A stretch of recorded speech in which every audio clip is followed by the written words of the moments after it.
IBPS RRB 13 online application form fill होना start हो चुका है। कैसे आपको ऑफिस असिस्टेंट का या फिर ऑफिसर स्केल 1, 2 एंड 3 का फॉर्म फिल करना है, इस वीडियो में आपको पता चलने वाला है, तो वीडियो में बने रहें। वीडियो को शुरू करने से पहले आपसे एक छोटी सी रिक्वेस्ट है कि चैनल पे नए हैं तो चैनल को सब्सक्राइब कर लें, बेल आइकन प्रेस कर दें जिससे आपको ऐसे ही अपडेट्स मिलते रहें। तो यहाँ पे सबसे पहले आपको किसी भी ब्राउजर को ओपन करने के बाद IBPS की ऑफिशियल वेबसाइट पे पहुंच जाना है। यहाँ पर आप थोड़ा सा स्क्रॉल डाउन करेंगे तो आपको रिसेंट अपडेट में सबसे पहले नंबर पर ही दिख जाएगा apply online for common recruitment process under CRP RRB 13, जिस पर आपको क्लिक कर देना है। क्लिक करते ही आपके सामने एक नया पेज आ जाएगा जिसमें सभी डिटेल आपको लिख जाएगी डेट वाइज। तो अगर आपको ऑफिस असिस्टेंट के लिए अप्लाई करना है तो आपको सबसे पहले नंबर पर ही ऑप्शन मिल जाएगा apply online for recruitment of office assistant. और अगर आपको PO में जाना है या फिर स्केल 2 एंड 3 में जाना है तो आपको सेकंड लाइन में ऑप्शन दिख जाएगा apply online for recruitment of officer scale 1, 2 and 3। तो आपको अपने हिसाब से ऑप्शन सेलेक्ट कर लेना है, दोनों का प्रोसेस सेम होने वाला है। तो इस वीडियो में आपको ऑफिस असिस्टेंट के फॉर्म को फिल करना सिखाएंगे। अगर आपको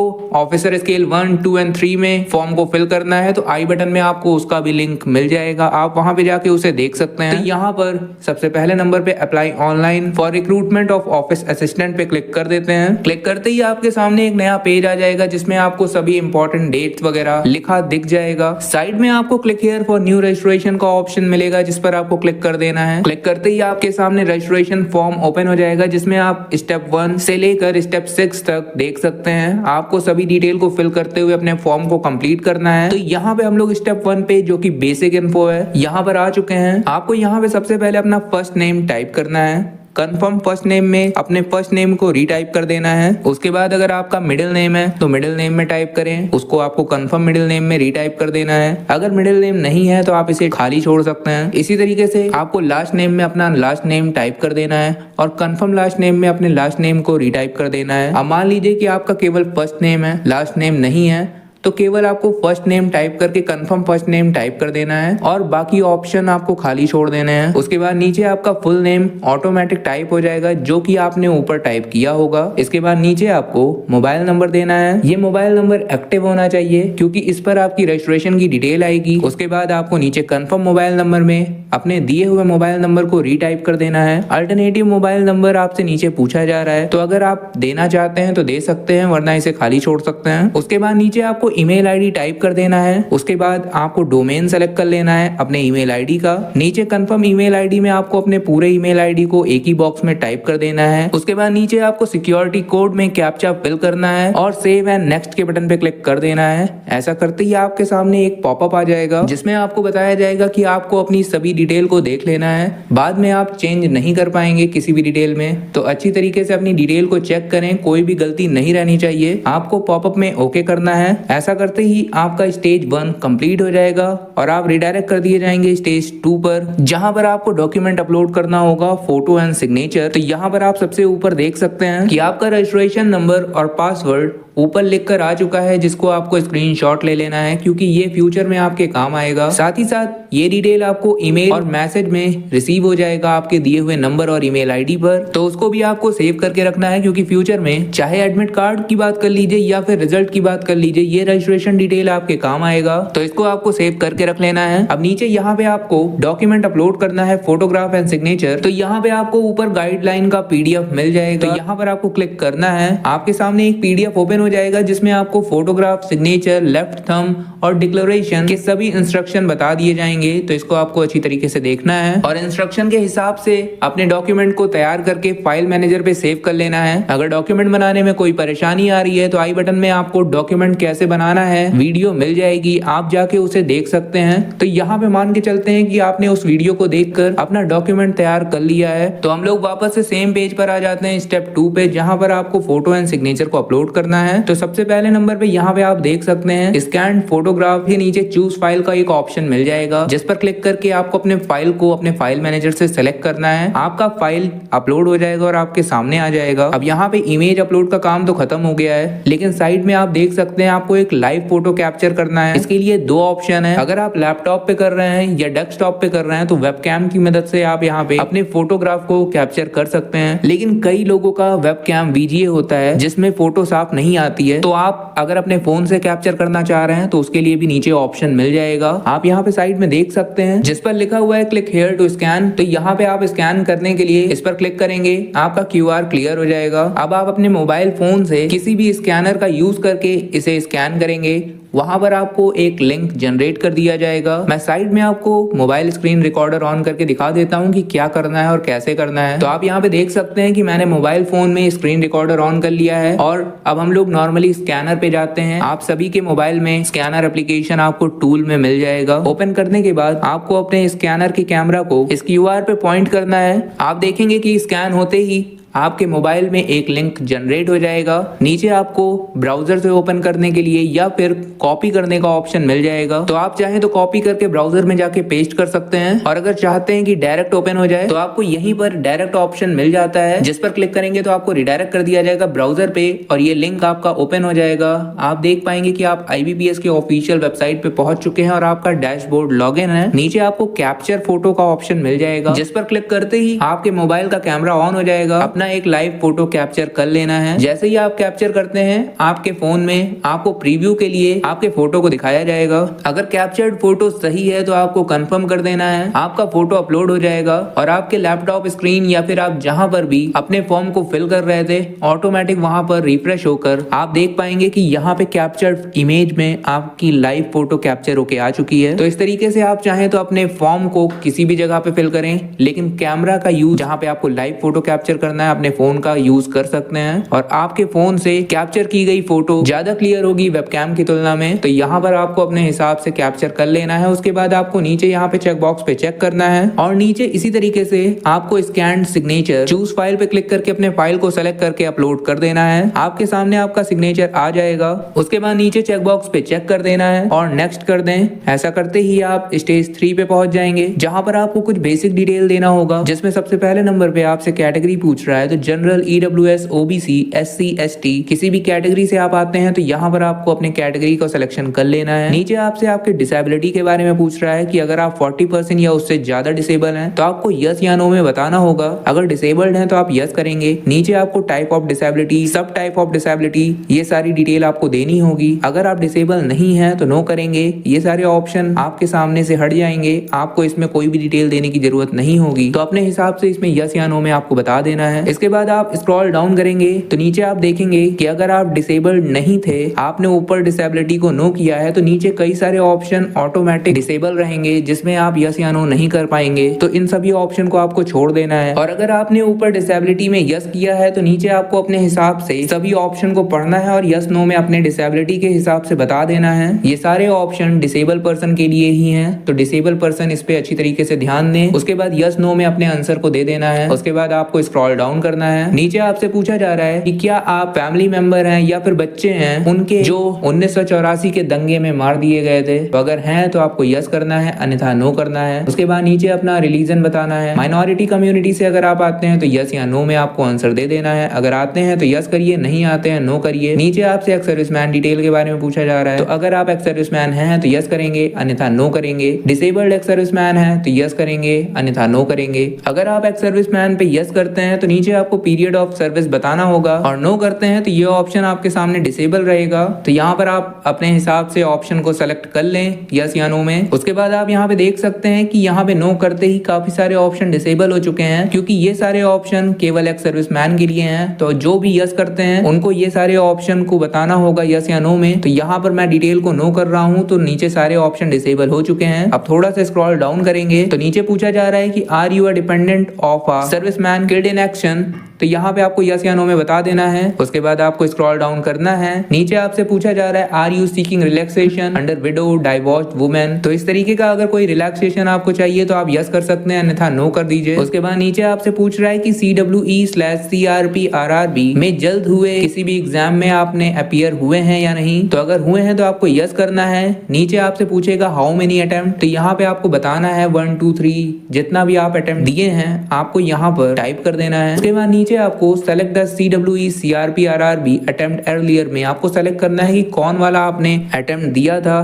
तो यहाँ पर आप लिस्ट में सेलेक्ट कर सकते हैं। बाकी अगर आप एग्जाम में अपीयर नहीं हुए थे तो आप यहाँ पे नो कर दें। नीचे के ऑप्शन आपके लिए डिसेबल हो जाएंगे, उसमें आपको कोई भी डिटेल देने की जरूरत नहीं पड़ेगी। उसके बाद नीचे आपको नेशनैलिटी सेलेक्ट कर लेना है, इंडियन या फिर अदर। तो आप अपनी नेशनैलिटी सेलेक्ट करें। स्टेट बताना है आपको कि आप किस स्टेट से अप्लाई कर रहे हैं या फिर किस स्टेट यूटी के लिए अप्लाई करना चाह रहे हैं। तो अपने स्टेट को सेलेक्ट कर लें। उसके बाद जो भी स्टेट आप सेलेक्ट करते हैं, प्री एग्जाम के लिए आपको सेंटर का चुनाव करना होगा। तो अपने प्री एग्जाम के सेंटर को चूज कर लें। इसी तरीके से नीचे मेन एग्जाम के सेंटर को आपको चूज कर लेना है। उसके बाद नीचे आपको एक चेक बॉक्स दिखेगा, इस पर आपको चेक बॉक्स पे चेक कर देना है। यहाँ पर बताया गया है कि आप कंफर्म कर रहे हैं कि आपका नाम जो कि एप्लीकेशन में है और आपके आईडी प्रूफ में है वो सेम होगा। तो यहाँ पर आप चेक बॉक्स पे चेक कर दें। उसके बाद नीचे आपको आईडी प्रूफ सेलेक्ट करना होगा, जो भी आईडी प्रूफ आप देना चाहते हैं। ये आईडी प्रूफ आपको एग्जामिनेशन सेंटर पर भी ले जाना होगा। तो इस चीज का ध्यान देते हुए आपको यहाँ पे दिए हुए लिस्ट में किसी भी एक आईडी प्रूफ का सिलेक्शन कर लेना है। आप जो भी आईडी प्रूफ सेलेक्ट करते हैं, नीचे आपको आईडी प्रूफ नंबर में अपने आईडी प्रूफ नंबर को फिल कर देना है। उसके बाद नीचे आपको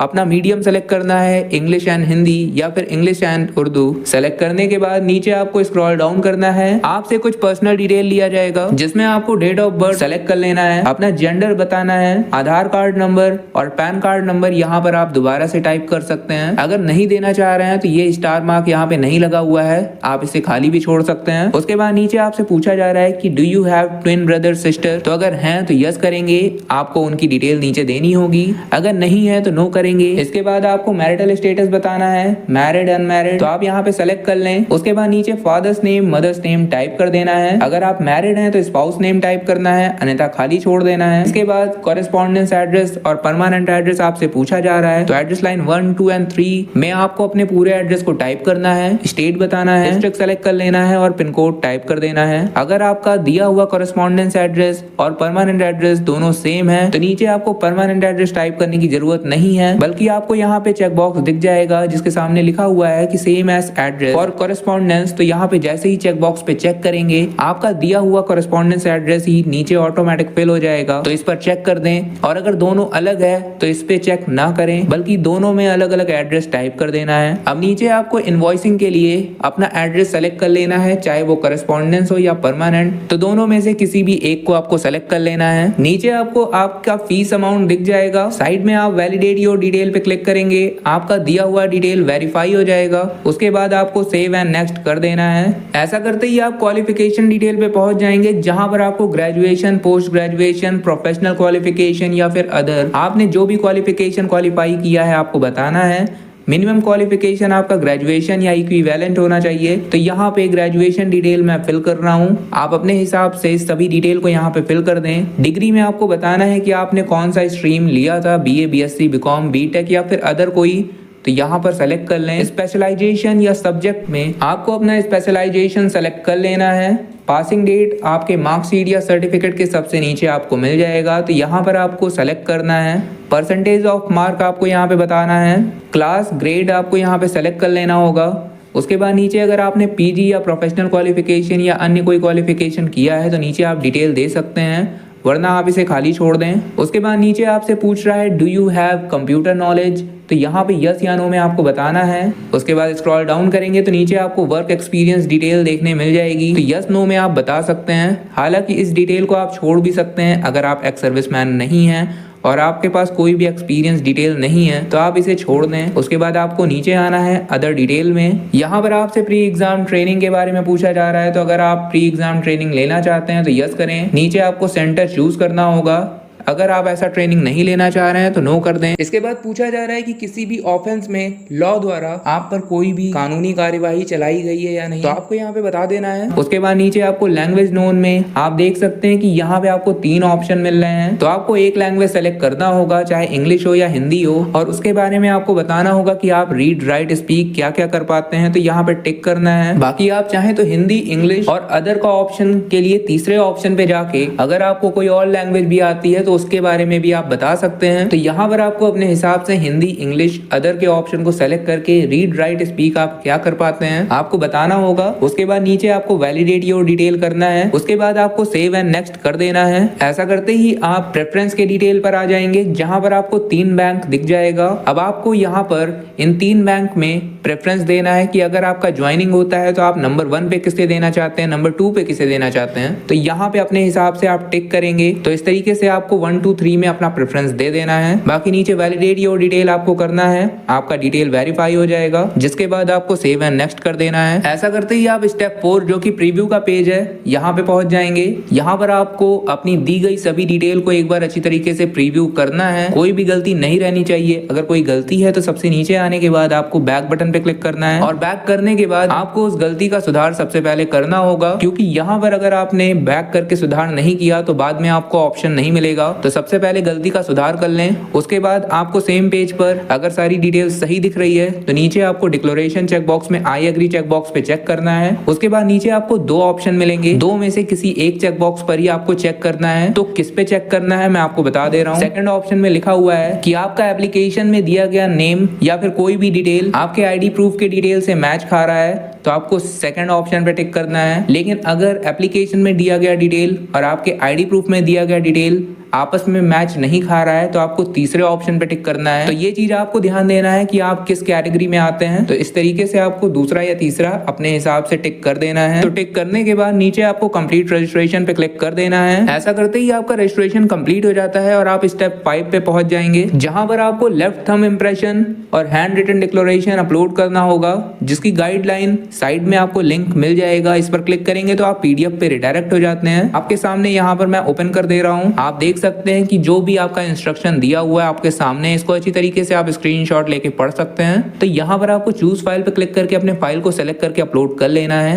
अपलोड करते ही आपको प्रीव्यू दिखा दिया जाएगा आपके लेफ्ट थंब इंप्रेशन का, साथ ही साथ हैंड रिटन डिक्लेरेशन का भी। आप नीचे यहाँ पे अपलोड करेंगे तो आपको प्रीव्यू दिखा दिया जाएगा। तो दोनों ही डॉक्यूमेंट को अपलोड करने के बाद नीचे आपको सिक्योरिटी कोड फिल करना है और सेव एंड नेक्स्ट कर देना है। अगर आपको डॉक्यूमेंट बनाने में कोई दिक्कत आ रही है तो इंस्ट्रक्शन वाइज कैसे अपने डॉक्यूमेंट को क्रिएट करना है, चाहे वो फोटो हो, साइन हो, हैंड रिटन डिक्लेरेशन हो या फिर लेफ्ट थंब इंप्रेशन हो, इसके लिए वीडियो अपलोड कर दी गई है। आप आई बटन में जाके पूरी वीडियो देख सकते हैं और वहां पे अपने डॉक्यूमेंट को बनाना सीख सकते हैं। अब इसके बाद यहाँ पे सिक्योरिटी कोड फिल करने के बाद सेव एंड नेक्स्ट करना है। ऐसा करते ही आप स्टेज 6 पे पहुंच जाएंगे, जहां पर आपका अमाउंट शो कर जाएगा। नीचे आपको सिक्योरिटी कोड फिल करना है और सबमिट कर देना है। आपको रिडायरेक्ट कर दिया जाता है पेमेंट पेज पर, जहां पर आपको काफी सारे ऑप्शन मिल जाएंगे, credit card, debit card, internet banking, wallet, QR, UPI. तो किसी भी एक ऑप्शन को सेलेक्ट करके अपने पेमेंट को कंप्लीट कर देना है। पेमेंट कंप्लीट होते ही आपको रिडायरेक्ट कर दिया जाता है एप्लीकेंट लॉगिन पेज पर, जहां पर आपको अपने रजिस्ट्रेशन नंबर और पासवर्ड को देकर लॉगिन करना है। लॉगिन करते ही आपके सामने एप्लीकेशन आ जाएगा, जिसको आपको पीडीएफ फॉर्म में सेव कर लेना है और प्रिंट आउट निकलवा लेना है फ्यूचर यूज के लिए। आशा करते हैं कि आपको फॉर्म फिल करना आ गया होगा। अगर कोई इश्यू आ रहा है या कोई परेशानी है या कोई भी डाउट है तो नीचे आप कमेंट कर सकते हैं, आपका रिप्लाई मिल जाएगा। आपके हर एक डाउट को क्लियर किया जाएगा। तो आज के लिए इस वीडियो में बस इतना ही। आशा करते हैं कि आपको इस वीडियो से हेल्प मिली होगी। तो अगर इस वीडियो से आपकी कुछ हेल्प हुई हो तो इस वीडियो को लाइक कर दें और चैनल पे नए हैं तो चैनल को सब्सक्राइब करके बेल आइकन प्रेस कर दें, जिससे आपको ऐसे ही अपडेट्स मिलते रहें। धन्यवाद।